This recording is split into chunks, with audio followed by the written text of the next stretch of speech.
classic. All right, ladies and gentlemen, and welcome back on towards the stream. This is going to be the Aegis Protectors League round of 12 playoffs between Team Death Round Quebec and Capedogs Unchained. My name is JScript5. I have the wonderful TDS with me here today. How are you doing, TDS, and what are you expected to see in this playoff round? As always, excited. We have the first week of playoffs, which should have a couple of interesting matchups, not only here but in general. And I'm kind of interested seeing what do we have new since we are currently in a newer patch.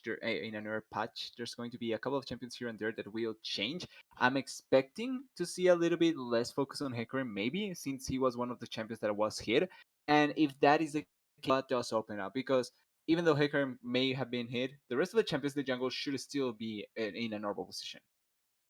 Yeah, absolutely. A lot of that damage, those damage buffs or no, those damage nerfs, sorry, kind of went through, and that shredded a lot of the Yeah. kind of power that Hecarim has, in the jungle here. But you look at the bans that are coming through, and it looks like you know less emphasis on the meta, but partially as well. You see a lot of pocket picks and also meta picks gonna get taken out here. You see the Samira off the board, you see the Victor, you see the Zillion as well. Like these are all champions that are strong in their own rights, and definitely we don't want to see that, especially going into playoffs where this is that final stage. And most importantly, if you're able to perform, now's when you pull out the things that you've been waiting for. So Team Death on Quebec getting rid of picks, K-Box and Chain getting rid of picks, all perfectly normal here. As you see, the Kaisa going to be picked up first.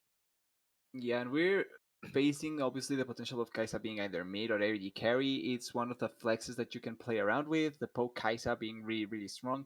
AD carry Kaisa, I think a little bit less stronger in the sense of how much impact she can have, but it's still a viable option, especially if you want to play around what your opponents may draft. The Karma pick here would be interesting. It's still okay. Now it's actually picked. The Karma pick I like because it boosts up quite well a lot of champions currently, and I think it can work quite well with the Hecarim now being picked because with Hecarim getting nerfed, I think that one of the best things that you can do is try to arm around him. Like if previously it was great to have but not necessary, I feel like now it's much more necessary since Hecarim lost quite a bit of his power. I think that you need to pair it up with a champion that can boost him up, like a Yumi, like a Karma, for example, Lulu as well. Champions that can provide for that extra power that he may be lacking. Yeah, absolutely. You see, the Volibear gonna get locked in here with the Rakan as well. So there's Yep. definitely, a lot of emphasis on that early kind of brawling here. Volley very early game centric, able to make a lot of plays, and Rakan definitely a champ that can have that great follow up and additional just extra CC. So a lot of plasma help stacking champions here for the side of Team Death on Quebec here. As you see, Capedogs Unchained gonna pick up the Jinx for the redacted savior himself, Chris 10, as Capedogs Unchained gonna ban out the Malphite. And we see the Anivia ban in return from Death on Quebec.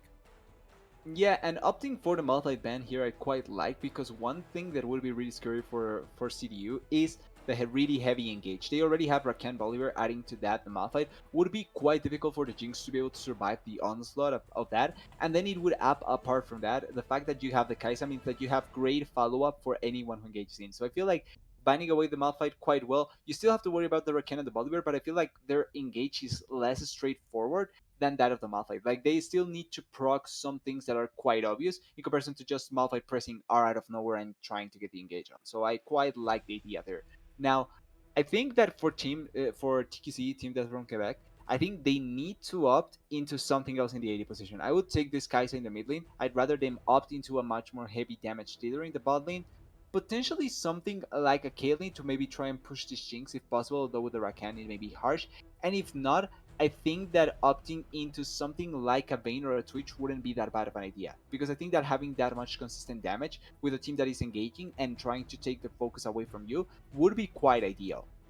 Well, unfortunately, TDS, it looks like Team Death on Yeah, Quebec are gonna kind of heard you there and said, no, we're just gonna go with that Oriana in that middle lane. Really safe, blind pickable mid laner, able to just true. kind of control that matchup in the lane here. But there's a lot of setup. There's a lot of setup for just the kind of wombo combo potential here, and to see Ooh, the Ornn as well that kind of I like adds to that. that as well. And this kind of just screams that Death on Quebec want to play with their ultimate abilities. Rakan Yeah. going with that quickness, Volibear kind of jumping in for the sky, and especially with that Ori shockwave, if Capedogs and Shane get caught out on there, it's looking very dangerous. Yeah, ooh, this is a great change. I hope they stick with this because even though Ari is not it's a champion that is in a great spot right now.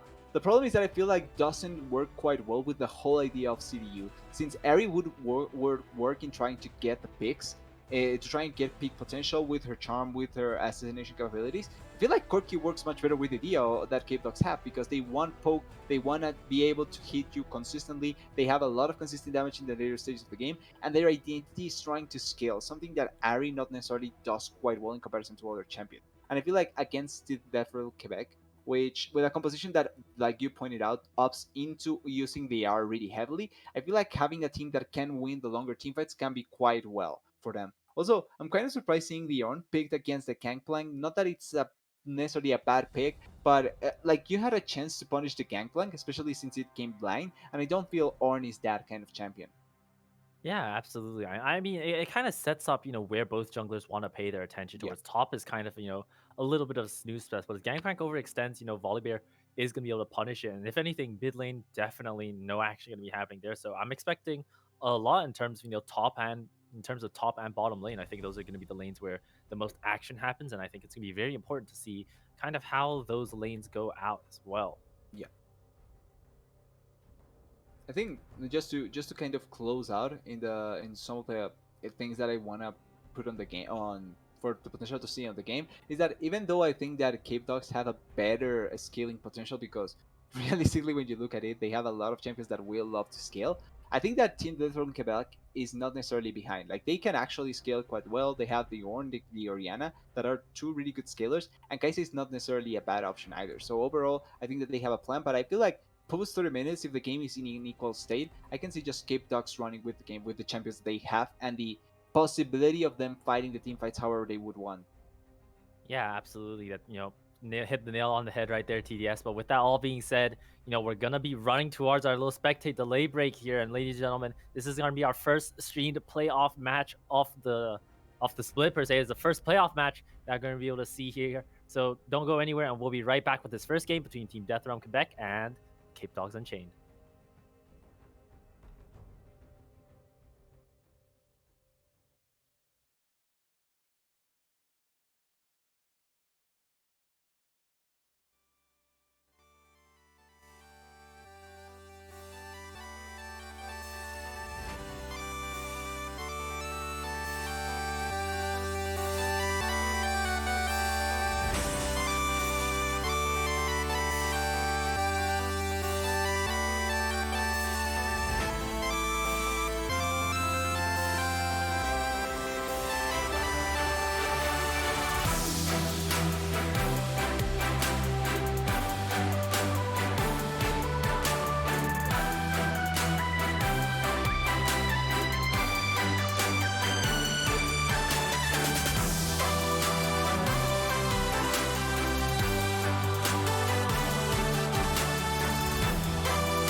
All right, ladies and gentlemen, welcome on towards Summoner's Rift here. And I don't know if you're gonna. Oh, here, there it is. Look at the Jinx skin, TDS. Look at it. Battle Cat Jinx, baby. Legitimately out of the oven. It just came out yesterday, and it's already there. But hey, that's what you call love for a champ, right there.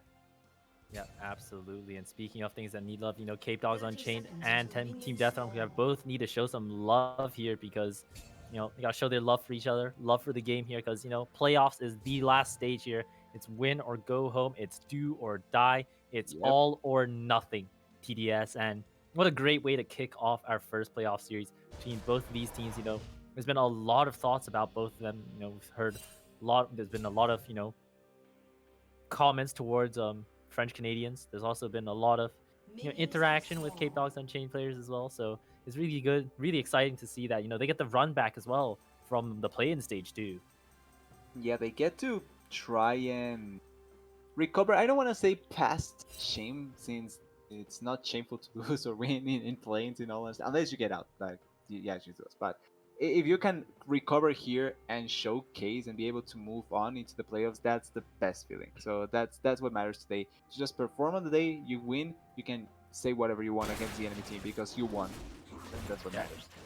Yeah, absolutely. As we see here, there is going to be that ward on the blue buff that Nikwar was able to put down. So both bunglers opting for that top side start pathing down. And honestly, they have that read on the game right. It is going to be a bot lane focused game this time around. And, you know, whichever lane is able to get their hyper carry taking off, whichever lane is able to get their hyper carry in towards that late game scaling stage with those items is going to be able to run away the game. Run Yep. away with the game, I mean. Yeah, being able to put your carry ahead early on is going to be quite important. Like, it's not a necessity since these two teams have really good power spikes come mid game and late game, but it certainly just makes the game much easier if your carry, let's say for example it's the Jinx, has one kill over the Kai'Sa. It just means that her power spikes are going to be much more impactful than you would typically expect to see or be able to see out of the Jinx, and it just becomes much better for you overall as team. Also, one thing that I want to point out that I failed to do in the early stages was the vision that the side of Capedogs utilized to keep track out of Savannah. I think it's Savan.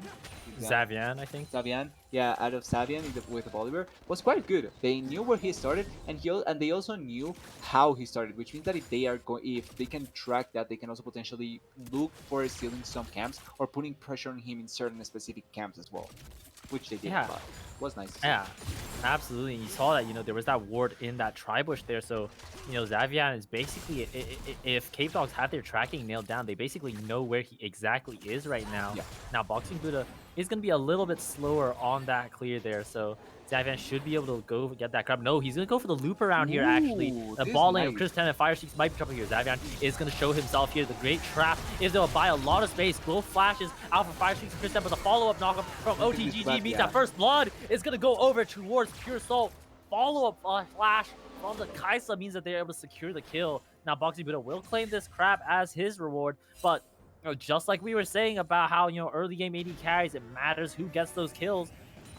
Team Deathrock Quebec already opening us off with that first blood. Yeah, great timing on the gang and a lot of credit for Savian. Because we talked about how the vision was around the bot lane, how they had the Tribush ward. He opted into walking around that. If I'm not wrong, he used the Blastcon. Like, if we could get a quick, unless we have a fight here. Oh, yes. He's No still smite. contesting on the dragon. Yeah. No smite for the Volibear means that both junglers are just going to be around even on that far number now. Yeah, I mean... Yeah, but I wanted to point out, apart from that Skull Crop that goes into the hands of Savian, or go maybe Boxing Buddha. No flash shoot. Yeah, Boxing Buddha is going to force to be flashing away on this Hecarim from that stun by that Volibear. I'm not sure if that would have been enough damage, but, forced to back out here. Boxing Buddha is going to be on that farming jungler, so definitely takes a lot less priority than what Volibear can do. You see here, that's a lot of damage from that Sky Splitter on towards Nikwar and Toxic Bane. Definitely look for a trading angle here. He's going to go on towards the knockup, on towards the Gangplank's all flash forced out from the side of Nikwar in the face of that giant wave. And the Volibear just leaving. Nikwar positioning a little bit disrespectfully though. Yeah, they really didn't respect, like you're pointing out, the potential of Bolivar still being in the area, but just eating a lot of the brunt damage out of the Ornn. Like, Ornn is not necessarily a super beneficial or bad matchup for the Ornn in this particular matchup against the Gangplank, but You cannot disrespect Yarn like that. We know the capability of Yarn. We know what amount of damage she can deal a lot of times that we simply don't expect. So you cannot give yourself so much of an easy attempt to the Yarn to just all in you like that, forcing out the flash out of Nick War. And importantly, I wanted to point out as well, they forced out Boxing Buddha's flash, but it's not that common that we see the flash, Hiccup running flash instead of Ghost. It's quite interesting to see, honestly. Yeah, we're gonna see a short pause here just because of some ADC lag and that type of stuff. But oh, we're gonna be right back. Actually, great timing Nice. there. Looks like that got all resolved. But eh, just kind of taking stock of the situation right now. You see some small leads starting to accumulate here. You see the Ornn does have that Yep. wave and a bit lead over the Gangplank. You see the Kaisa also has a little bit. It has an item lead. I think if you just rewind, we'll start working. Yeah. Jumping back, time traveling a little bit here, guys. But yeah, Yeah, this was just post flashes, so it's not like we missed quite a bit. We know what happened after the flashes, so it's fine. yeah, absolutely. Yeah.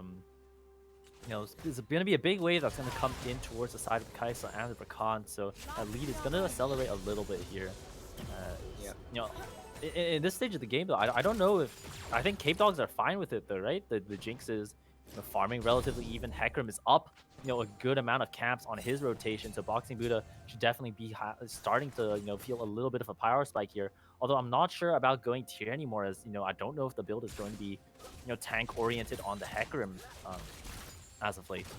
Yeah, I think he's opting into more damage potentially. Maybe there's a variant where you opt into Thimble Winter to get that extra amount of tankiness, apart from the fact that you do have some CC thanks to the Hecarim kit. But I think that the tier is not the most ideal. Here comes Boxing Buddha. He's one level behind to the Bolivar though. So if this doesn't work out, it's going to be quite behind. Oh, Yeah, he's he's just just gonna helping show push. on Okay, vision here. yeah. I mean, it seems like they're just gonna help the bot lane push in this wave, potentially move over towards this Mountain Dragon. But with Xavian on the Raptors here, he's able to respond. See Naswak trading quite heavily with Enderfire, making sure that he can buy some sort of advantage. But Xavian is just waiting Oh, by nice that help. river bush here.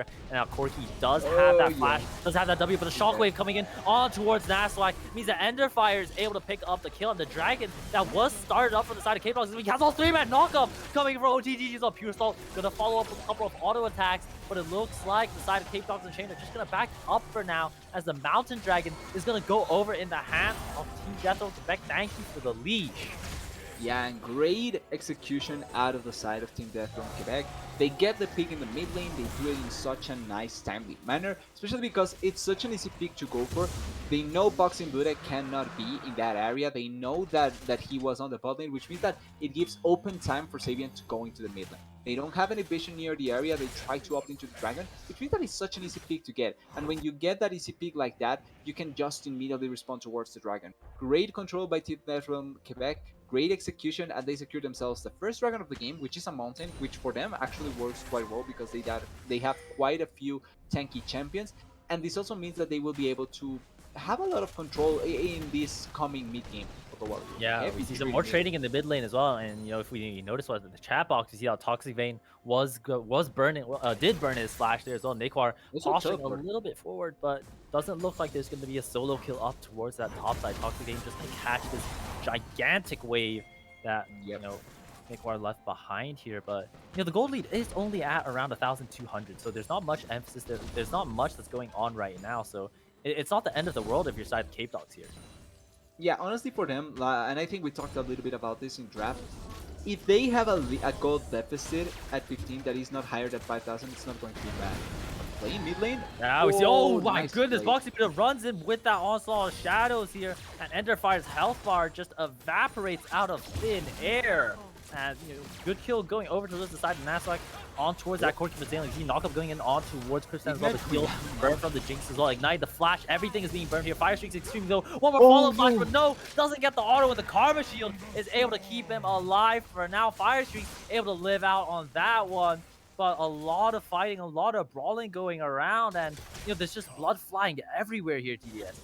Yeah, 3 summers used as well down there in bot lane, so even though they don't get a kill, Kai'Sa is going to get a lot of plates here. Pure Salt getting 2 plates, as well as forcing out the Jinx out of this huge wave is quite important. So they are still putting down the bot lane quite well. On the mid lane, Yeah, I as in the love play. top lane as Oh, well, though, Nikor might be in trouble. Doesn't have the flash available on this Gangplank, so he's going to look to stall a lot of time. But the stun, the CC, the slows, it's just not enough for Nikor to handle here. Xavian picks up a kill and gets another on the board here for Team Death Realm Quebec. once again, such an easy way to execute the gank, but it's so useful. They get the CC down in top lane with the Urn, they follow up with the Bolivar, there's no flash on the Gangplank. Yes, you have your Urn Jets, but it doesn't matter because you're really nice execution. There's a thing that Bolivar can do so well in comparison to the Hecarim. Before level 6, which Hecarim hit already, but he can do it so much, he can do it just so much in comparison to the Bolivar, you cannot impact the lanes quite well. The Bolivar has been running from top to bottom to mid lane as well, trying to have as much impact as possible, and he has certainly achieved it. Of the 3 kills, he has 100% kill participation as of now. Yeah, absolutely. And, it's definitely just Xavian dominating the map here. The side of, Capedogs only have 1 kill to their name here. Gold lead stretched a little bit towards that 1,600 mark now. So that's definitely something that's Yep. going to be a little bit worrying if you're the side of Capedogs Unchained here.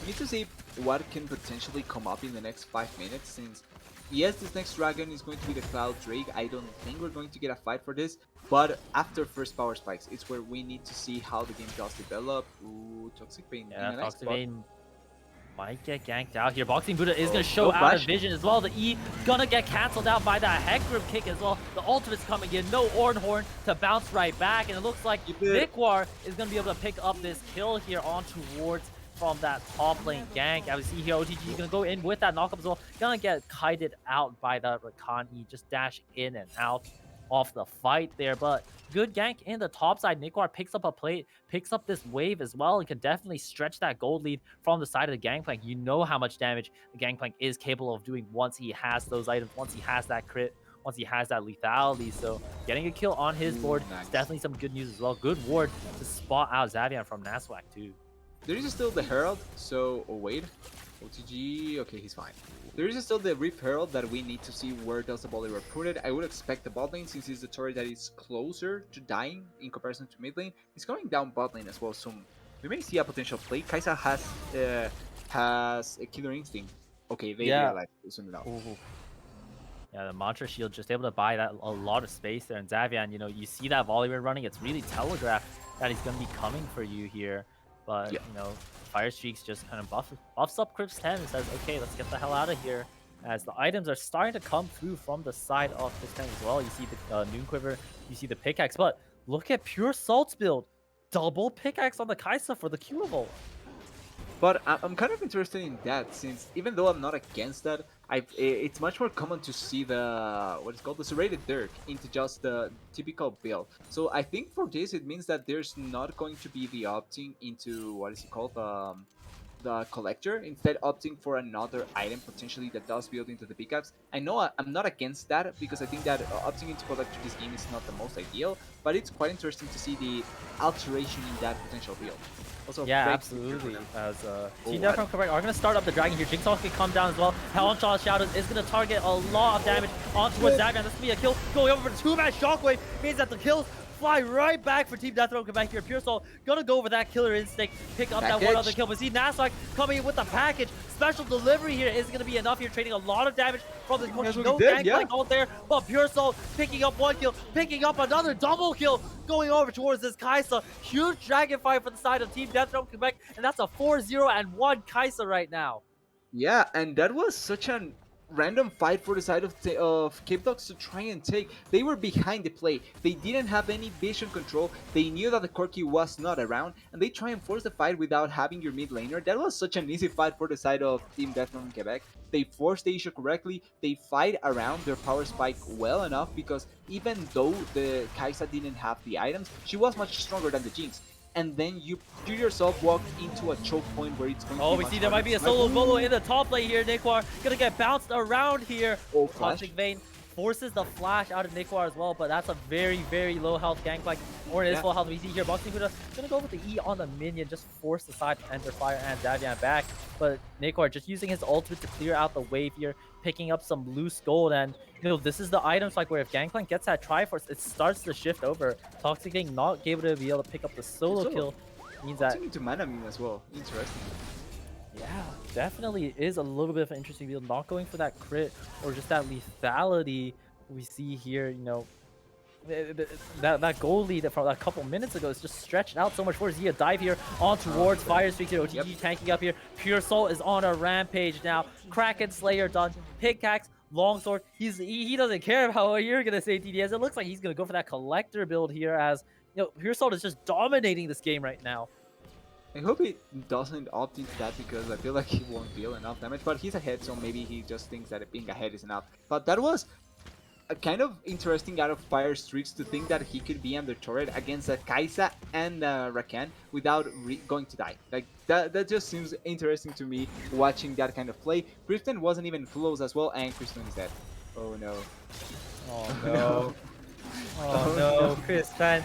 Who are they going to give the kill over to? It looks like Enderfire is the one that's going to be picking it up here. Kristen just way too far forward. Not going to be able to have any help or reconciliation here. Nikwar sitting in the bush hoping that Pure Soul walks over, but it looks like they're going to catch out Fire Streaks instead. Xavian picks up another one on the board.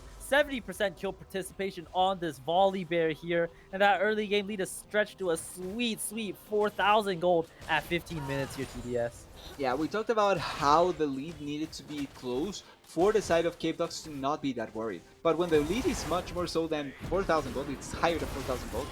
It's also coming down. Yeah, Nikwar just trading away on towards Toxic Vein. Both of the top laners just having a slap battle down there, up there, but health bars are going even, and that Triforce is definitely a breaking point for the side of the Gangplank, but it looks like this could be a 3-man visit up in towards this top lane. Ornhorn coming in, quickly coming down as well. That's just gonna be an endless CC chain for Pure Soul to pick up those sweet rewards here. Unstoppable on this Kai'Sa now.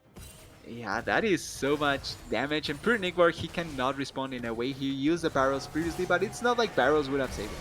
There was a 3-man gank in top lane and a Kai'Sa that is 6-0, before that 5-0, so it was just bound to not work out.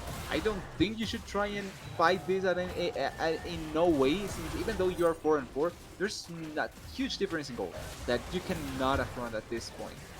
Yeah, absolutely. Kristen just kind of takes a look over there, says, nope, that's not for me, Yeah, no. and just forced to back up here. And that lead is slowly ballooning up a little bit more. It's 5,600 now. And just a minute ago, it's 4,000. So, gold is definitely starting to accumulate for the side of Team Death from Quebec. You see here the Kai'Sa has that Wit's End completed, and I'm not sure about the Wit's End here, TDS. There's not a lot of magic damage. It's really just the Corki, but when you're ahead, building defensive is always a great way to go. Yeah, the thing is that I think if you're worried about the Corki, Hex Drinker wouldn't be that bad of an option, since it does give you the magic shield as well as life steal, which I think for the Kai'Sa wouldn't be a bad idea. I think maybe that the purpose of that is just getting the E evolve, right, to try and get that as soon as possible.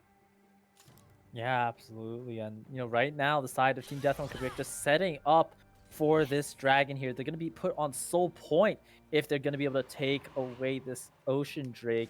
So, entirety of the team just grouping up here on the side of Capedogs and Unchained, just forced to group and just kind of catch waves, while the rest of, Death on Quebec just get this for free. Great block on that Jigsaw. Don't know if it was intentional or not, but, Xavian is just dominating the map right now. 3-1-4 on this volley bear. Has that item advantage over the Hecarim, even though his farm is a little bit down.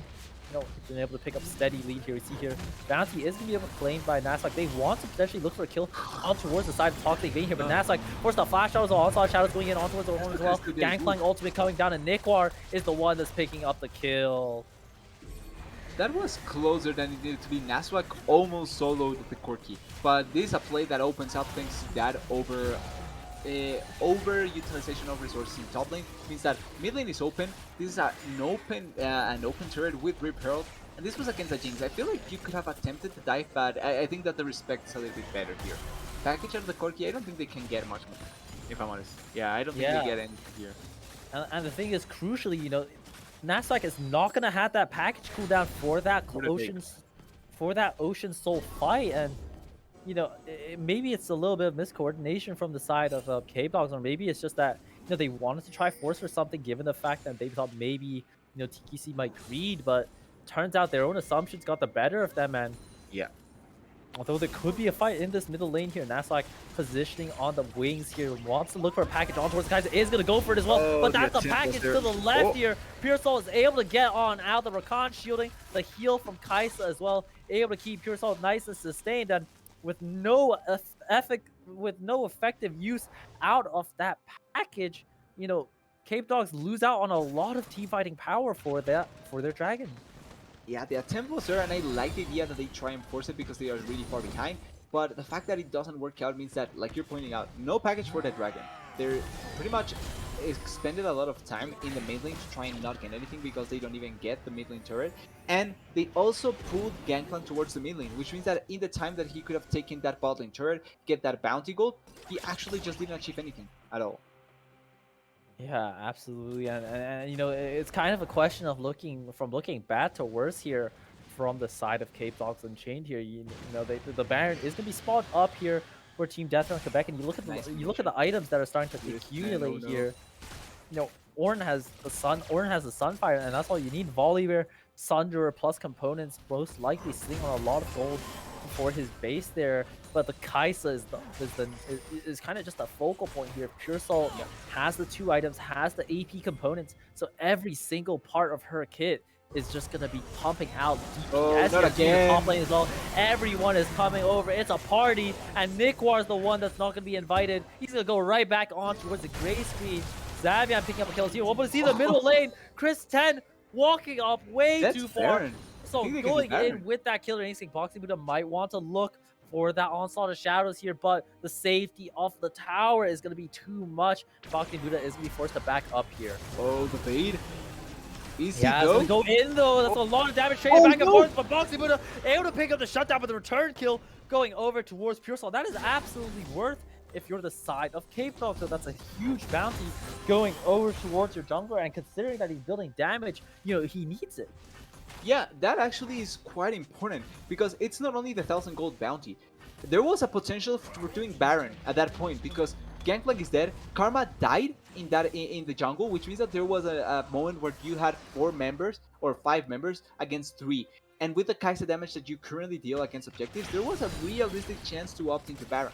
Killing the Kaisa means that Baron is down. You also get the 1,000 gold shutdown, like you're pointing out. But importantly, there's downtime on the Kaisa, which means that there's potential for now collecting gold, getting back a little bit, and trying to close out the lead. Dragon is spawning in 1 minute. There's a chance that we may see a trade from the side of Team Death from Quebec, so they opt into the Baron instead of the Dragon. But I feel like you should fight this Dragon. You're still so much more stronger. Yeah, absolutely. Here, no, and the crucial thing is no Corki package. Talk about how Yeah. Corki package always the ability that turns the tide of a fight here, but without that, Capedogs are basically just down a lot of effectiveness now. Nikwar does have that Cannon Barrage available, which means that's a lot of zoning. You see here, OTG can go in here, but look at where Xavian is right on the flank. This Jinx does not get to play the game. Pure Soul picks up the kill. 2-man Shockwave on towards Fire Streaks and Nasdaq as well. The Cannon Barrage not going to do enough here. Pure Soul picks up the double kill on towards Gangplank as well, and it's just going to be clean up crew here on out. The flank from Rakan. Nasdaq is gone. Xavian is unstoppable. That's going to be a 4-for-0, and Boxing Buddha has to run away. Sent to the glue factory is this horse on the Hecarim here. W not going to be able to pick up the kill though. Yeah, not enough damage. If it was AP Kaisa, maybe he died. No, he 100% dies. But unluckily, it's not AP Kaisa. But guess what you get? You get the Dragon. You get the Ocean Soul. So you're going to get that extra healing. And Boxy Buddha is still here. He does have Onslaught of Shadows to flash. Yeah, does have the option to flash. Doesn't have the ultimate just yet here. The Ornn might be able to pick up the kill. He's fast enough. Boxing Buddha is just going to run away. Oh no. Can he survive? Can Pure Soul find him? That's the important part. Looks like he won't be able to. Oh no, yeah. Xavian picks up that Ocean Soul, and this one you see there's no healing. I see on Nikwar kind of just in no man's land here. Looks like he teleported down here. Xavian, no. He's dancing. He's letting him know that he is dominating this game right now.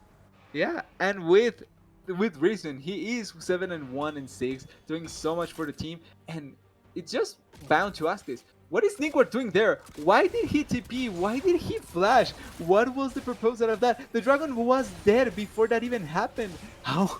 I have so many questions and so little answers.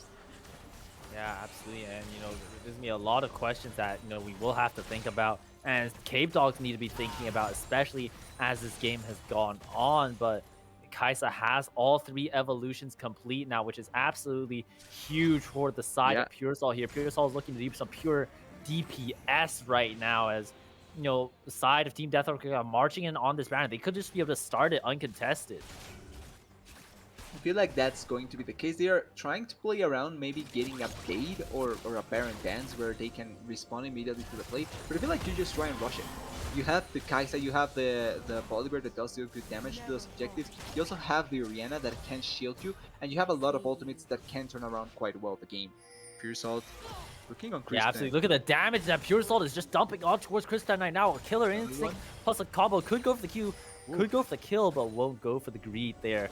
See here, OTGG is just going to look for some vision around this Capedogs jungle here, and it's just looking real promiscuous right now because there's just so much uncertainty. There's nothing that Capedogs can realistically do. They can't walk into their own jungle, just a fear of what could happen. Yeah, that's how behind they are and how much control the side of Team Death from Quebec has. Like, they can just dictate whatever happens in the game, and with the vision control, they are now opting into the Baron. Not sure how that ward went unspotted with the amount of time that they spent on it, but interesting.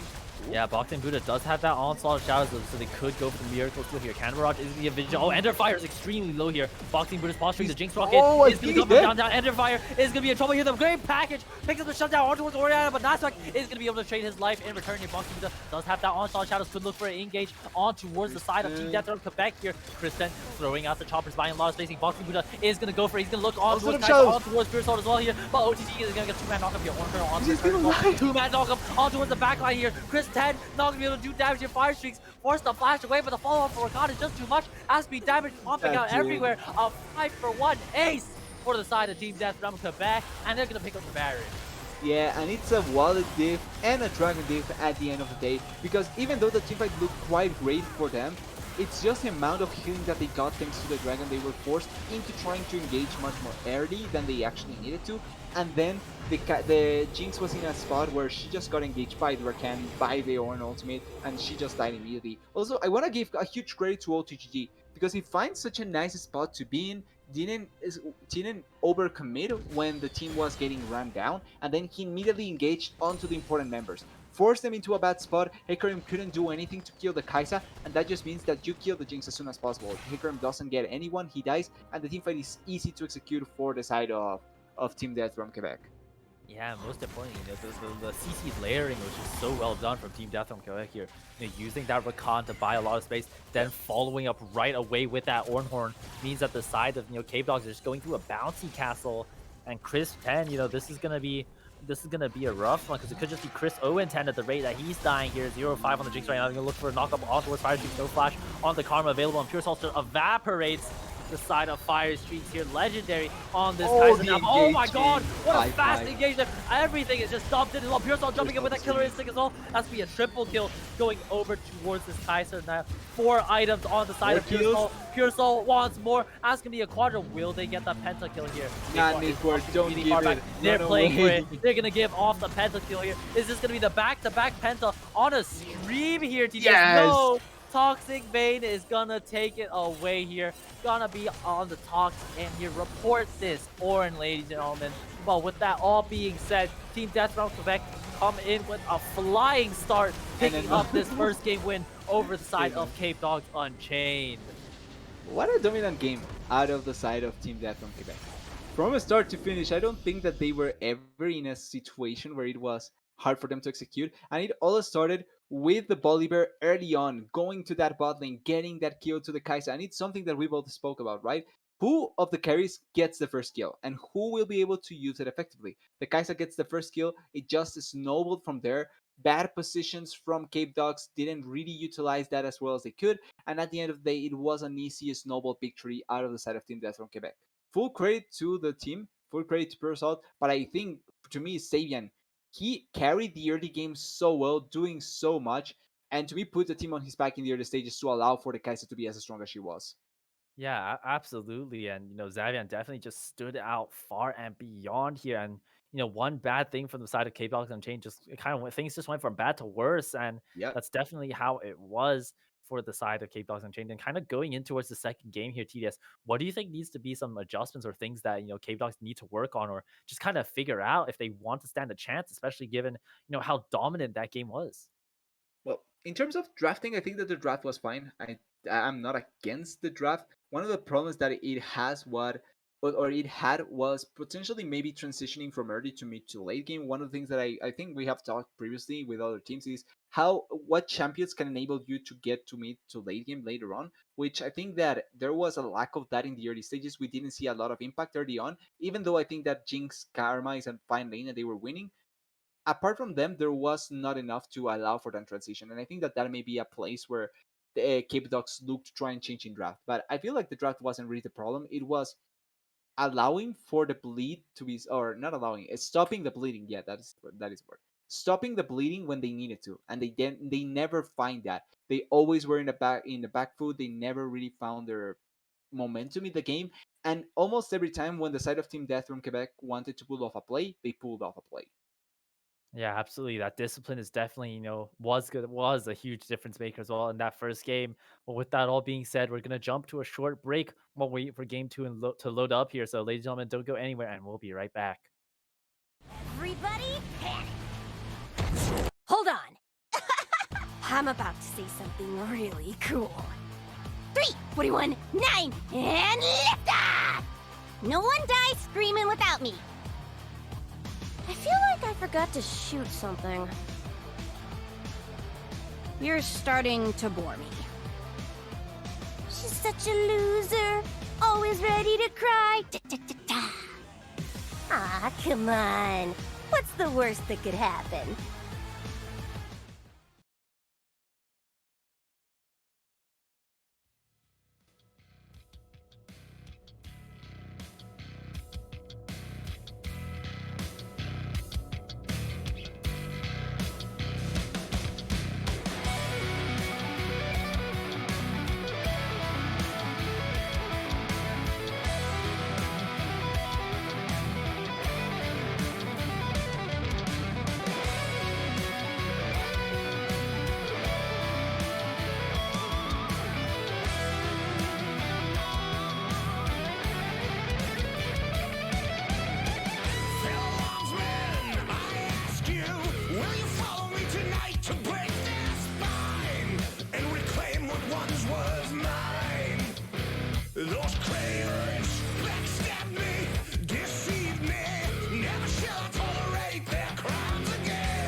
Too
to live forever.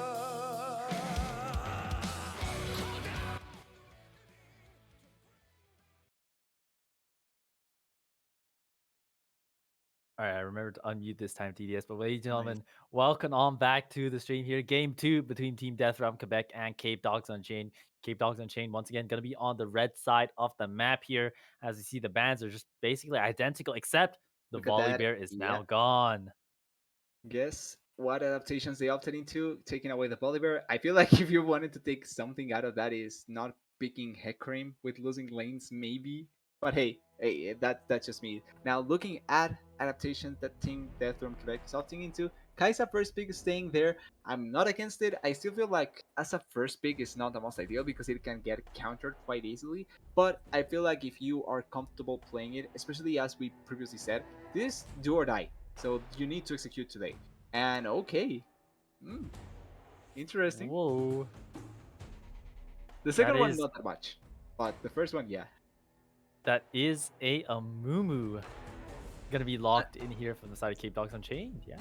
yeah, and the thing is that they picked it with the Thresh, which means that Flex potentially is out of the window. Since the only other reason that you would pick a Mumu is maybe to hover between jungle and support and try and bait someone out, but this just means that it's straight up a Mumu support. Now, it does provide gang assistance and early game pressure, something that Cape Dogs didn't have in the previous game, but I'm pretty sure you could get that with other champions, right? Like a Mumu, it's not necessarily bad, but I wouldn't take him over a lot of other champions. Yeah, absolutely. And the Mumu seems like kind of a Cape Dog special here, as Zaya gonna be locked in here from the side of Kristen, making sure that, there's no Zaya Rakan pairing, but we already know where that Kaisa is going. It's gonna be pure salt on that Kaisa once again, most likely, absolutely dominated, that first game on the Kaisa and is looking to just recreate that same magic here. So we're gonna go into the second phase of bans here, and Anivia and Malphite once again taken off the table. Yeah, not changing really much. Like the only thing that has changed essentially has been that Bolivar ban, which that makes sense, but I would expect it to see a little bit more, especially since the previous game the Kaisa was impactful, the Rakan was impactful as well. Viego being added here, I kind of like, since it does mean that you will have a carry that will work quite well in the jungle, and then you can opt into much more supportive top lane and mid laner, which is something that we saw in the previous game. Orianna would still be a nice option because you have the Rakan, and then you can opt once again into the Yorn. Well, Orianna is banned away, so no chance there, but there's still good opportunities to have much more supportive kind of mid laners from that from Quebec. Yeah, as, Cape Dog is gonna have to think about what blind pick they want to This go was with banned in the here. first game. Yeah, Victor gone in the first game, but looks like, they're going to be able to pick it up here on 4 for the side of Naswak here, get that counter pick in towards the hands of Bitcoin, especially after that first game where he kind of just got abused, permanently ganked, permanently dived. Yeah. Getting him something comfortable, getting him something that he likes is definitely going to be a great key to win here. Yes, certainly having your top laner have an easier life is always nice to have from the side of your team. Now, from the mid lane, Kurki can still be an option, but ooh, Malzahar getting picked here. And I like the Malzahar pick as an overall champion. The problem that I find here is that apart from a Mumu, there's a lot of range. Like you have the Saya with if she opts into the Lethality build, means that she's going to have much more range that she typically has. Then you have the Victor that has a lot of range, and we have still to see the top laner can still be a range kind of top laner or a disengaged kind of top laner from the Gragas, for example. So it's something quite risky to pull up with the Malzahar, and if there's no clear-cut champions that will walk into your area, it becomes harder for the Malzahar. It's going to be the Fiora. This can still be a nice... Like, Malzahar works quite well against the Fiora, even though she has a riposte, so it's not a bad pick now. But Fiora does work quite well against the Mundo. Like, it's a tank that deals better against magic damage and CC than Fiora, that deals true damage. So this can still be a really nice pick for Cape Dogs. Yeah, absolutely. And, the side Capedogs definitely have that kind of split map pressure with the Fiora and just playing for team fight Yeah. with their other 4 kind of champs here. Fire Streaks is going to be put on his signature Thresh here. So I'm a lot more excited about this Cape Dogs Unchained draft purely because, there's a lot more recognizable faces in terms of champions and things that people might want to pick here. But on the side of Team Death, they still have that Kaisa Rakan bot lane pairing, and that was a pure joy to watch in that first game, TDS. So I'm really excited to kind of see how it goes in this second game here. Can Cape Dogs Unchained come back, force it to a game 3, or will Team Death Quebec make it to advance to the make it further and advance to the next round of playoffs? We'll find out after this short spectator delay break. So, ladies and gentlemen, don't go anywhere, and we'll be right back.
Alright, ladies and gentlemen, welcome back on towards the Summoner's Rift. Wait, TS, you know what Zaya skin that is? Is that new or what? To Summoner's Rift. Is it? Huh. It looks really nice though. Is it a peacock skin? It looks like that. Oh, I think it's just the Brave Phoenix chroma or something. Oh. Regardless, you know, the Brave Phoenix isn't the only thing that, or being a Brave Phoenix isn't the only thing that Capedogs Unchained need here. You need to be able to pull out the win, and starting off with a little bit of jungle vision mind games here. Toxic Game, let's get that Q on towards Nikwar. It's already winning. Already winning, baby. But you know, I'm really interested in actually seeing how Tristan does on the side here. You know, there's a lot of champions on the side of Team Death from Quebec that have things that have abilities that just don't let a typical AD carry play the game. And so if Zaya able to position feathers properly, able to work around a lot of the opportunities where Team Death from Quebec can strike, that's a lot of damage you can return and go for. And a lot of CC to die too. Particularly, you have the Rakan, and that's why she's taking the cleanse. But cleanse doesn't work again unless I know nothing of this game from the past 3 years. And cleanse from now on works on Malzahar, but it shouldn't. So you have Malzahar that can just destroy you because cleanse doesn't work. And if that's the case, then you're about to die as Crispin. He has to play this game really, really well, or not allow for the Malzahar to ever be close to him at all. At no point. Yeah, absolutely. Just being safe is the name of the game here, and with the range and poke and utility that Zaya can actually offer, I'm liking the chances here. But aside from that, it's also down to the solo lanes and down to how they perform. If Nikwar is able to get that lead on the Fiora, that's gonna be a side lane threat that's just gonna be so lethal when it comes to dealing with the side of Team Death and KPC. Level 2 is gonna get hit first from the side of Capedogs, but the instant return means that there's no advantage to be kind of abused there. Yeah, I was expecting to see a hook out of Fire Streaks from the start, but no hook being used.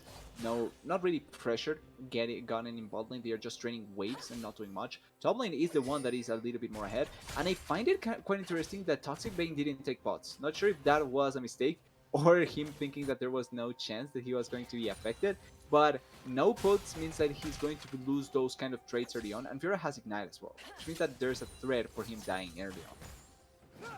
Yeah, I mean, it could just be the Dr. Mundo tech here, but it's not going out so well here. 4 CS to 14.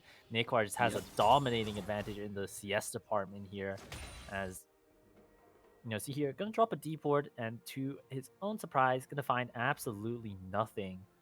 But Boxing Buddha has actually done a really good job on the clear, able to get ahead off the side of Xavian, pick up this crab early. Now Xavian does not have smite, so it looks like it's just gonna be a standard contest here. Stun, not gonna tag him. They're gonna look on towards this Viego right here. The Rune King might just look to be more ruined here. Has to flash out to get away to some safety, and really good start from the side of Capedogs Unchained. Playing a little bit more to comfort, but in the ball lane is always me. I'm fighting on towards Kristan as well. No flash from the Viego means that they can't look for the kill. Kristan wants to look for more though. Uses the cleanse, uses everything. Basby first blood going over to Pure Salt. A mistake from the redacted savior cost him his life. Yeah, and I don't know how it started, but I'm pretty sure that it shouldn't have ended like that. You just needed to move away from the play. He was doing that. The Kai'Sa wasn't in range, but he came back for that little bit of damage out of the Saya. And I feel like that this is a kind of AD carry syndrome, where you come back for just that little bit of damage and you end up paying the price. Crispin dying there, blowing both summoners, which means that there's still going to be pressure in lane. And look who gets the kill, the first blood once again, Pure Salt.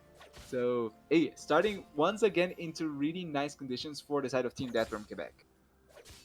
Yeah, absolutely. Team Death from Quebec definitely just making sure that their pressure is just kind of applied permanently on towards the side of Chris 10, and he's just having off night so far. Not been able to get much of the advantage in lane. Does have that tier on the base, so there is a little bit of scaling insurance here, but that Kai'Sa has the Noon Quiver completed at 5 minutes here, and that's an absolutely lethal power spike that Pure Salt wants to be looking for. Now we do see Nikwar just rubbing down here, just gonna put down some preliminary vision. Ender Fire just gonna help call for his support to help clear out this minion wave. He doesn't have mana, so this is the normal kind of play. I was going to make a metaphorical joke out of the tear from Crisp 10 since it represents the fact that he should be behind because he's now not only behind in lane, but the Kai'Sa has a Noon Quiver and he just has a tear, but couldn't make it work. Oh, wait. Well, they want to look for the hook on towards OTGG here. Oh, it's going to cancel out that first E, but Rakan has 2 charges of that, I so think so. able to jump on out back safely here. Nikwar taking a little bit of health damage here from the side of Talk to gain here. That Mundo is looking to try to be as annoying as possible, has that Bramble Vest completed, so a lot of just kind of things being shifted around here and there here. See here, Nikwar going for another trade here, gonna go out a bit better than that last one, but game is still, it's just a 400 goal difference. It's just purely between the two 80 carries. It just seems relatively even elsewhere.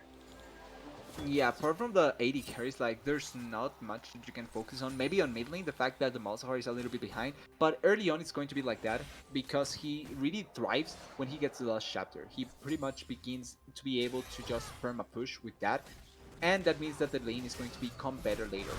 Now, this dragon done by Saiban, I'm not sure if the Amumu well, he noticed this, but he's not going to opt into this play, particularly not only because the bot lane is not in position, but mid lane wasn't either. The mid lane, Naswag wanted to back, he didn't, but he was still in a spot where he couldn't obviously force the play, so at the end it's just a dragon going into the pockets of the side of Team Death from Quebec, and once again starting really well this early game, even though the lead is just 300 goals.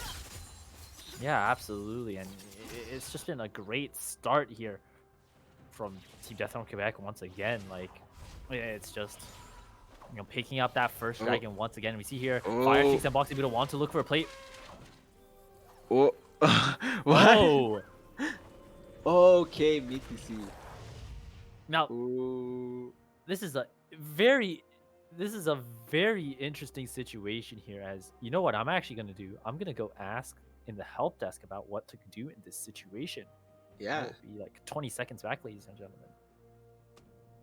I think we should take a quick break before we actually know what is happening. So we'll just enter to a quick break because this is actually quite an interesting situation.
Oh shit, game. No, no, no, no. Hang on, hang on, hang on.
All right, ladies and gentlemen, welcome back to the stream here. Now, obviously, we did see that was a little bit of an illegal pause here, considering that the recall was channeled, as you can see here, and they're going to go for the play on towards the Malzahar, and right away, there was going to be that pause there. So the consequence is they are going to give away this kill over towards the side of Nasquak due to the nature of that pause, which honestly, you hate to see it. You never want someone to just kind of disconnect in the middle of lane. But the ball lane as well, Chris 10 is going to get that kill traded right back. So Yeah. Capedogs thought maybe some breathing room with that kind of free kill due to that pause there, but getting that kill traded right on back in the bot lane, Chris 10 just not respecting the damage that Kaisa and Rakan can be able to do means that, that kind of advantage that they got for free, albeit an unfortunate circumstance, was just kind of lost there. Yeah, even though it wasn't nice straight away. Oh, Nikor might be in trouble here, actually. Gonna go for that. Oh! Just, I'm not Nikor just sure killed if that himself. should happen. What? Yeah, I mean, Nikor wanted to go for that, grand duel there on towards the side of Toxic Vein, but Toxic Vein played it really well, just sitting on the underbelly of the tower here, and that tower shot was able to help that Dr. Mundo pick up that solo kill.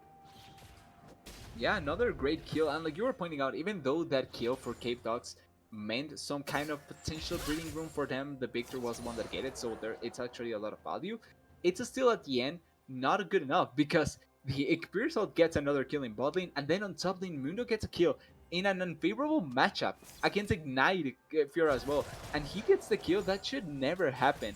Really nicely played by Toxic Bane getting the advantage, and it just helps to make the advantage even more noticeable for the side of Team Death from Quebec.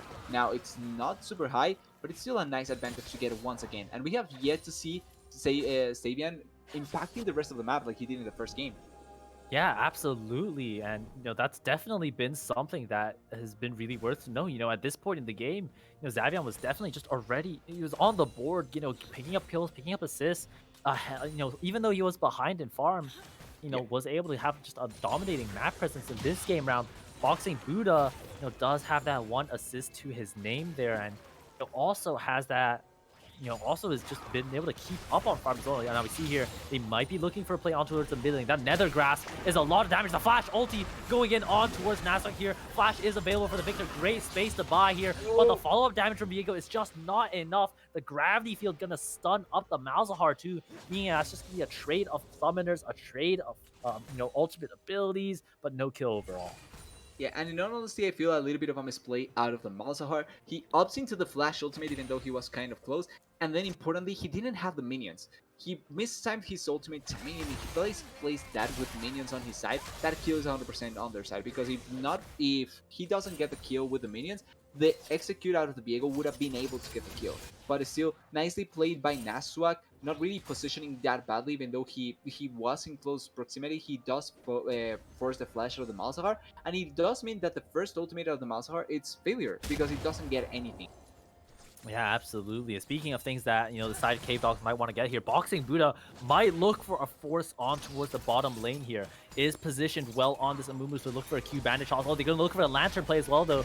The flash is available, doesn't even need it here. Boxing Buddha going to stun up the side of ODG on the bandage charge and the hook go wide. Here we have the Xayah ultimate coming down. It's up the Rakan here. ODG is able to just squander out of there with the quickness, though. Capedogs Unchained botch the gank here, and they might be the ones getting punished for the flash. W going in on towards Chris, able to buy a lot of space from here. Nice jumps in on towards the back line. OTGG lives on the Rakan as well, and it's a nightmare fuel situation. Nasuk is able to trade the solo kill back in the mid lane, though, so that's going to be a 2-for-1 overall. Yeah, and even though I like that Naswak takes the kill, don't know how it happened. Obviously, there's no flash on the Malzahar, so maybe it's thanks to that, and not even teleport committed, so I'm not sure how it happened. But on bot lane, I want to give credit to OTG, because I feel like he played that so well. Like, I think as well as he could. He not only doesn't die, he forces out a lot out of the side of Capedogs, survives, gets the re-engage, and makes it so that Pearsall can collect once again another kill, and even giving a kill to Sabian. Really nicely played out of Team Death from Quebec, and are we potentially seeing a repeat from the first game? So far, it looks like that. Pearsall is 3-0-1 at 11 minutes.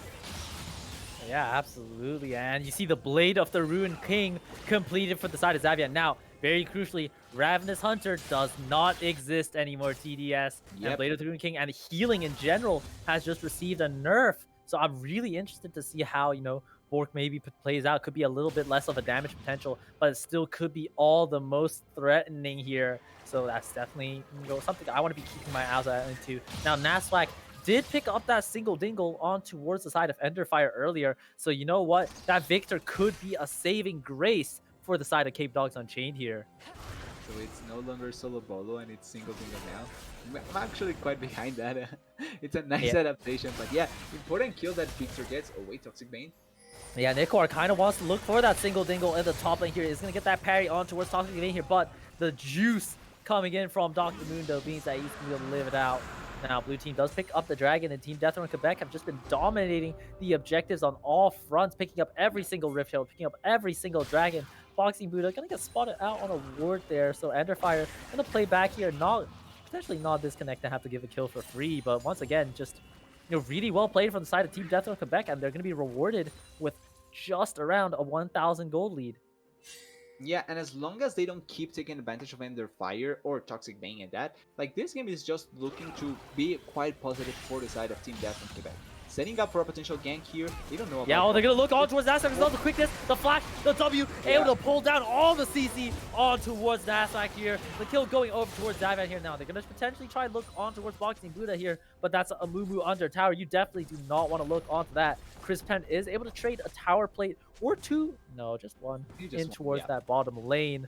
And, it's once again just another net positive play for the side of Team Deathrone Quebec, and they could be having their eyes on the top lane here. OTGG just going to posture around here on this Rakan, staying out of vision. Really crucially here, playing with that vision toggle here, making sure that he's just not been sighted at all. Yeah, but this is a tough play to be able to pull off, especially because there's no ultimate. Oh. Yeah, they're going to look now. They're going to try play patience to see if they can bait out the W from Nikor. Is going to go the parry, but not landing onto Rakan. The grand challenge goes on towards OTGG as well. This might just be a little more than Team Deathrone Quebec can chew here. Boxing Buddha is in position as well. The ultimate is available. Curse of the Sad Mummy going down for the Viego. Heartbreaker comes in to execute one down. And that's going to be a trading kills. Another Heartbreaker, and Xavier's on a killing spree now. Yeah, and at the same time, there was an attempt of a bot lane play. It doesn't work out, and in the top lane, even though OTGG dies. That play was kind of forced because they didn't have the Rakan ultimate, which I think would have been an instrumental part of being able to force the play. But they still get 2 kills. They get the kill onto the Pura, and they are getting even Rift Herald, which is so important for them. Victor is in a interesting position. Yeah, and Pure Soul's just been able to 1v2 the lane here and just not feel worried at all. Look at Fire Street kind of just walking up here, but I don't think Pure Soul cares too much. Dodges out on the hook as well. Is going to go back in with the killer. So Exhaust goes immediately down on towards the Kaise. The Flash able to dodge out on a lot of the feathers. Pure Soul picks up the kill on towards the Fire Streaks there. 4-0-1 on the Kaise as well. Kristen, does he have the pullback? No. The crit, the passive proc from the auto attack is too much. That's going to be a double kill going over towards the Kaise in the top lane as well. Xavian picks up another kill on towards the side of Nikor, and it just goes from bad to worse here, TDS. Team Deathrone Quebec have a 5,000 gold lead in the mid lane as well. Nasdaq might be in trouble. The flash will be able to go down on the nether grass as well. All the following up, all the plays are happening. Bot, top, mid, jungle is going down everywhere, and it is screaming Deathrone Quebec. Hey, let's give Buddha a credit. He doesn't die yet, but now he seems to be potentially okay. He's fine. See, Buddha hasn't died yet. The rest have, but Buddha didn't. So that is. Yeah, no, but I mean in the last fight, in the last 2 minutes, he's the only one that hasn't died. I think that is true. Actually, I'm not even sure. Team Deathrone Quebec have killed everyone at some point, so it just feels like he hasn't, but at the same time he has. 12-3 by 15. It's just so dominating by the side of Team Deathrone Quebec. Both games, they have had so much potential, so much opportunity to just control the way the game has been played, and not really a correct answer out of the side of Capedogs. And I gotta say, I think Boxing Buddha has done so much to try and impact the game. Like, he has actually looked for the plays to happen, but it's not worked out in the same way that the Seven did it in the previous game. And this time around, Savien didn't have necessarily the best of plays or the most active approach in the game, but he did so much. Oh, bye-bye. Yeah, oh no, it looks like Pure Soul is just going to greed up a little bit too far. Doesn't respect the Amumu Flash ultimate ability here. Yep. That's going to be a huge shutdown going over on towards Naswag. And if Capedogs Unchained want any hope of being Oh. able to live and carry that. It has to be on the shoulders of Naswag here. 3-2-0 on this Victor. Does have that item to be as the top lane. There's going to be some fighting here. Toxic Vein is looking to trade in towards Nikwar here. That's a lot of damage. That's a 2-item Dr. Mundo here. And Nikwar Yeah. kind of forced to go to his doctor's appointment right now with the way the top lane is going. Yeah, and okay, positioning for a 3v3 with Malzahar here. They're one destroyed, but I don't think they can get it. Oh, that's what. Yeah, absolutely. Oh, great Lantern to be able to buy a lot of space here away from OTTG's grand entrance. But the Herald going to be used mid here means that that tower is going to be going down. Infernal Dragon is going to spawn in 2 seconds. But look at where Nikwar is and look at where Toxic Vein here. This is a 4v5 here. The quickness once again is going to go in, locking up the side of Fire Streaks, charming away, boxing from the rest of the team. Pure Soul going to jump on in back to the back line. The Heartbreaker able to pick up the kill on towards the threat as well. And that Lantern steals your abilities. He's going to steal it all here, picking up more and more kills. It's just snowballing for the side of Team Death from Quebec here. They are going to lose the Malzahar in return, but they secure the Dragon with no problem here. Nikwar just not there for the fight. Yeah, he did his job. He got the damage down. He didn't use ultimate, which I find kind of surprising, but it's fine. Okay, Pure Salt. Almost dying. I don't know how he's alive. Yeah, absolutely. But they are going to be able to kill out the Amumu here. Toxic Vein picks up that kill there. Naswag might be in trouble here. Xavier does have the Sad Mummy's body here. They're going to look for the knockup. They're going to get as well. Yeah. The start from the Amumu into the Heartbreaker. Sad Mummy. Sad man here. But the saddest of them all is Capedogs Unchained here. Losing out once more. And that lead is just snowballing further and further and further. Yeah, there's just not seeming to stop from anyone. And importantly, that previous fight, it was a 4v5. And this is kind of what they were setting up to, because they did pick Fiora. Fiora wants to be in the side lane split pushing. The problem is that Fiora without a team that has at least some semblance of potential to fight alone is quite hard. Like, you're depending on the Fiora split pushing, but on your team not dying. And when your team is in a 6,000 gold deficit, it's quite hard to be able to do that second part. And we just see it. Kaisa goes in and kills someone. Like, even though the Victor did a lot of damage to her, it didn't matter. She just ultis in. She has the support of the Viego on one side to be able to get the kill on someone. If not, OTGG has been doing such a nice job with the Rakan to also peel, but also engage. So all in all, the side of Team Death from Quebec has been doing overall the correct things to try and get this game into a nice spot. And sadly, Capedogs doesn't seem to have an answer. Like, they cannot fight 5 before, but they can not force the Fiora out of the side lane because then she loses a lot of value. Yeah, absolutely. And, you know, speaking of just a loss of value here, Nikwar once again could just be single-dingled out here. No more damage on the side of the Fiora. Not even Ignite use. Toxic Vein says, Mundo, I'm going to go where I please. Hey, come here. Bonk picks up that solo kill on towards Nikwar there. 0-4-1. And that Fiora counter pick has not been going out the way he would like. Yeah, and if I'm honest, I'm not convinced by that tier BL either. Like, both times has opted into that, not really find the momentum that he needs. He takes time stacking that, and not even, and the power spike out of that item is not really what you're looking for with the Fiora. I feel like you would get much more out of other things. Now, it's not immediately talking about the tier or the item. I just feel like the Fiora, like you're pointing out, hasn't been the pick to play around. And even though there's not a lot of chances. Yo, they might look for a play on towards here, though. That's a lot of damage going in on towards OTG. Fiora is able to jump in with that killer instinct, but the Chaos Storm is taking a lot away. Xavier is dominating, though. Is able to get that red buff. Red Smite burn down on towards Possession. They want to look for the potential. Turn on the Flash W, going right back in here. Kristen is going to go in towards that Feathers Fly mode here. Naswag is going to get Nether Grass here, but the Leandri's burn is going to be able to pick up the side of Kristen here. This is an even fight so far, 2 for 2. Naswag able to pick up the kill on towards Enderfire as well. Toxic Vein might be in trouble here. That's going to be stunned. That's going to be the grand challenge. That's going to be a 4 for 2 for the side of Capedogs Unchained. Who let the dogs out, baby? Naswag put the team on his back.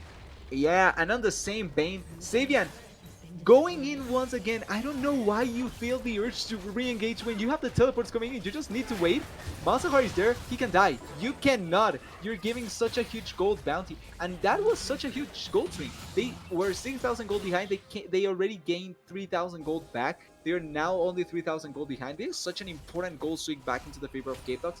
And the side of Team Death from Quebec may be ahead, but they cannot overcommit like that, because if there's ever a point in the game where they are equal because of items and the Fiora now has free reign to split push, you no longer have any value of the Mundo. He cannot win that 1v1, and then you're just asking to lose the game after that.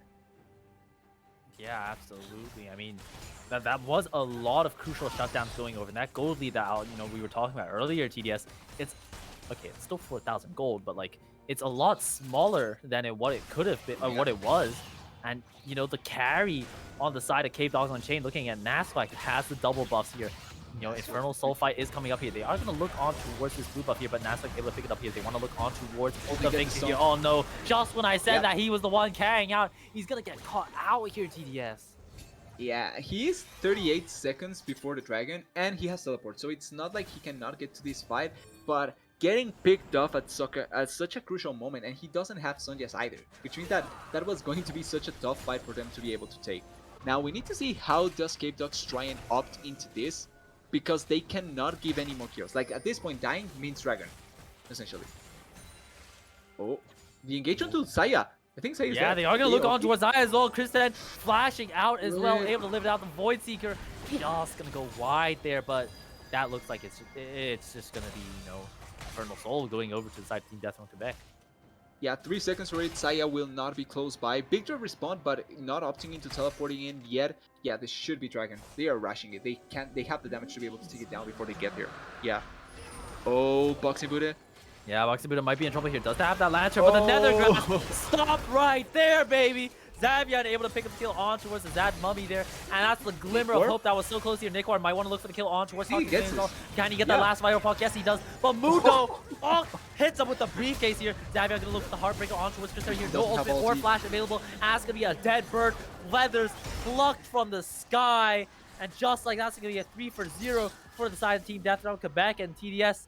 TDS, can I say it now? I think you can say it. I think we're saying. Well, let's wait till Baron buff. How about that? All right. Yeah, I think we can wait till Baron buff. We don't want to jinx it. See, who knows? There's a pause right now, so maybe that turns around the game. Right there, absolutely. I mean, if we just keep ourselves on this game screen here, and just like look at the whole situation that's been going on, you think like, what the hell can Team Death Row Quebec do, or what the hell can Capedogs Unleashed do? Unchained. Yeah, like it looks hard for them because it's not like they don't have outings. It's just that they take time. And the problem with opting into the Saya build is that she doesn't get that consistent damage that will later on get her to be that hyper carry that we all know about with the Saya. This deals a lot of poke damage, but against Mundo, it's, I don't think, quite enough. If she gets immediately engaged, she doesn't have a lot of tools to survive, like if she had a Gale Force, for example. So it just feels kind of harsh for the Saya. Then you have the Victor that does scale quite well. He will get to a point where with 6 items he can 100 to 0 the Kaisa, and also deal quite well with the Mundo and with the Rakan. The problem is that Fiora is not going to work out in teamfights as well, and then you're playing against a team 5v5 team fighting composition that will do quite a lot against you, and that will have not a hard time answering whatever place you want to opt into. This is the fight that we suffered. Yeah, absolutely, and like if we just look at it here, Chris 10 just kind of just once again caught in no man's land here, and it's just like there's a lot of it's just a lot of desperation plays that are made here. You see the Chaos Storm drop down there once again. It is the same play that we were talking about earlier, as Team Death on Quebec are just in full control here. I don't feel that, like, trying to look for the plays that they can pull off to try and win this game. They exist. The problem is how plausible they are, right? Like, it's how much of a possibility do you have to be able to pull them off and win the game through that? And that's the part that I find really hard with Capedogs Unchained to be able to pull off. Like, it's not impossible, but it's super hard to pull off. Yeah, I mean, Team Death on Quebec are basically just telling Capedogs Unchained, casse-toi, bugger off, get lost. Pulling out the French there, TDS, but, they're just in full control, and, they're setting themselves up really well for this next round playoff matchup. At this rate, they're putting themselves in that winning position here. Look at Kaisa's item once again on that 2.5 item spike, way ahead of Chris 10 right now, and I don't know where that Warhammer is going on the Zaya too. is just kind of the bottom lane as well. Look at the Mundo, 3.5 items to the one. One item on Fiora. Yeah, this is hard. Like, and that's kind of I don't want to kind of bait on a deck on a dead duck with a tier kind of thing, but it does delay the power spike from you. Like, because he's not even opting into the mana immune, which means that you're essentially having a dead item there. Then you're not opting. You use 400 gold for not completing an item, and you could have been at least in a second power spike. Where if you had the, which I think it's going to be the Black Cleaver, then it's better. Yeah, Hook is going to go on towards the side of Xavier. Yeah, Diego is going to get one shot. Chris 10 picks up the kill here. Now, they are going to get blasted over the delivery service on towards OTG's. Ender Fire is going to get in trouble here as well. I might have cursed it a bit too early here. Is going to get caught out from the side of Kai'Sa. The instinct is going to jump into the back. It's going to be a 1v3 from the side of Pure Soul. Though, going to flash back in. Oh, the shutdown going over towards Chris 10. The savior protected up against the Quebec. Now, Toxic Maid is going to get a return kill on towards the side of the Xayah as well. Has to be a really scrappy fight going all over the place. Mundo is going where he pleases himself. Is going to regenerate a lot here. Get that passive proc once again, but that's extremely low. Victor and Fiora, one briefcase to the head means that that's going to be not enough here. Now they are just be slowly chasing down the dog. Is able to get the Q. Oh my god, look at the damage that Toxic Maid is doing, but that's not going to be enough. And the shutdown goes over to the Fiora. Bed comes Stampedes. Yeah, once again, they walked in blind. Don't never walk in blindly in no place. You have a Thresh on the enemy team. Please don't try and do that. Now, Capedogs, it was hard. We talked about this. But they find the pick that was really important. I don't know how the hook didn't hit OTGG because I think they were overlapping with each other with Savian and OTGG, and in some way it's Savian that gets hooked. But that hook was crucial because you kill the Viego. That's a lot of the gold that in the pockets of the side of Team Death from Quebec, Death, and the Kai'Sa cannot just engage blindly. It's also a 3v5 situation. Neither the what's it called, the Malzahar or the Mundo were in the spot. Yeah, that's a lot of damage. That's not an AP Kai'Sa, by the way. Yeah, that's just normal Kai'Sa there, dude. That's Infernal Soul. Yeah. But overall, that is what Capedogs needed. They need to pull off a couple of those more, at least 2 more, or 1 when they, with a lot of members surviving, where they can get the Baron buff. Because then they get the what's it called, the bounty out of the Baron buff, and that can begin turning around the game 100% for them. Yeah, absolutely. The Baron buff is definitely going to be a huge point of contention coming up here as, you know, finally we see Fiora has a Hull Breaker, and it looks like Chris 10 just forced to use his ultimate once again. Pure Soul is just relentless on the assault here as, you know, she's going to be full control off that bottom half jungle here. Minute 20 out until Elder. Baron is up here. This could be, you know, if the side of Capedogs win out in this fight, this could just be game winning. You know, it could just bring them right back in, but it just depends on, you know, how they want to set up, how they want to position. Yeah, they really need to play around the potential setup from them really well. Ooh, Boxing Buddha. It was kind of, I was kind of scared because if he does force the engage there, he may get baited, but at the same time, Kai'Sa has no sums. So if you do get a good engage there, you can get the kill. And they are going to 100% fight for this next dragon, the most important dragon of the game in my opinion. Oh, they might want to look on towards Nikiar here, but Viego does have to use flash to hit. No, they're not going to do so. Midwave is going to be pushed out for the side of Capedogs. They have that first entry into the river. Kai'Sa W does hit Boxing Buddha there, but not enough damage just yet. Chris 10 getting some decent trading in on, but Fire Streaks is going to get chunked out by a lot here. Xavian is looking for the flank, but look at where Nikwar is also looking right. Boxing Buddha standing in the pit. This is do or die. This is what the playoffs is about, baby. They know this. Yeah, they know OTGG is on the side here. Nikwar is just going to go on a bird chase here, trying to fend off that Rakan. Slowly, I don't know if you noticed this TDS, but the side of Capedogs Unchained are just getting squeezed out of the river. They were by that first entrance here, and look where they are now, just forced back by so much. Nikwar once again waiting in the wings there. It's going to get spotted out by this zombie ward here. That's going to be a lot of damage dumped on towards that Fiora. There's just careful kiting and dancing in between here. Mid lane priority is completely reset. Pure Soul is going to be the one that's pushing it out here. The side of Team Death from Quebec don't need to worry about doing anything. They're again spotted out by the blue trinket. Dragon has not been started yet. Chris is chunked out by a lot. Yeah, that poke is so important. It is still not an AP Kai'Sa. Like the fact that she has Infernal Soul as well as just the MP damage. Oh, Nick let's be careful here. Yo, Nickmar, he's gonna get poked out. And look at the poke that Pure Soul has been able to do. Oh, we see here the Heartbreaker coming Oh, in. the That's engagement! like might be a couple of killers going This in the one's wrong alive! back. The side might be coming down as well. That's a huge sharp AoE. Oh, But the Tristan able to do a lot of damage to all of the members. Oh, team Oh, the ulti. Death Realm Quebec are just melting Capedogs Unchained here.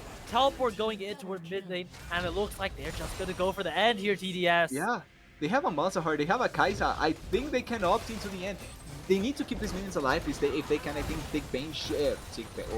Toxic Bane should tank these turrets and try and push the game. But I think we can say it now.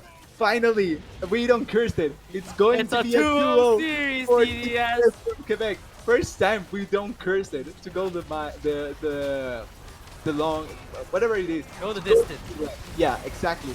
And they do it in a really dominant fashion. Complete congratulations to Team Death from Quebec. They execute both games really nicely in kind of different manners because in the first game we saw much more jungle activity. In the second one we didn't see that, but it's still kind of the same formula where Pure Salt got fed, and from that it just snowballed.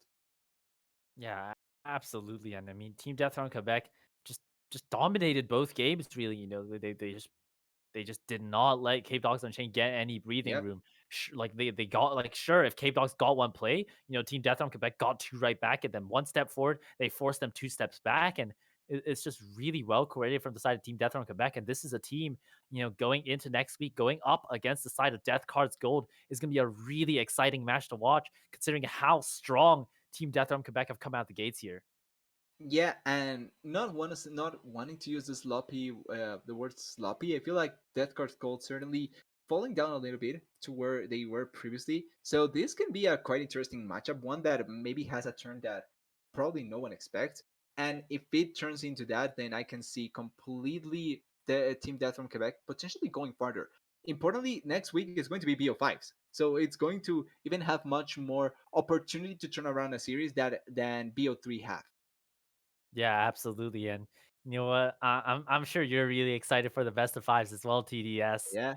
But from me, Jason, from me, from TDS, from our wonderful producer Matt, this has been first week off the Aegis Protectors League playoffs. Team Death from Quebec were able to pick up that 2-0 over the side of Cape Dogs Unchained. They will go on to face the side of Death Cards Gold next week. But from us here on the desk, on the stream, that's going to be all, ladies and gentlemen. Have a wonderful night, and we'll see you all at 7 p.m. next week.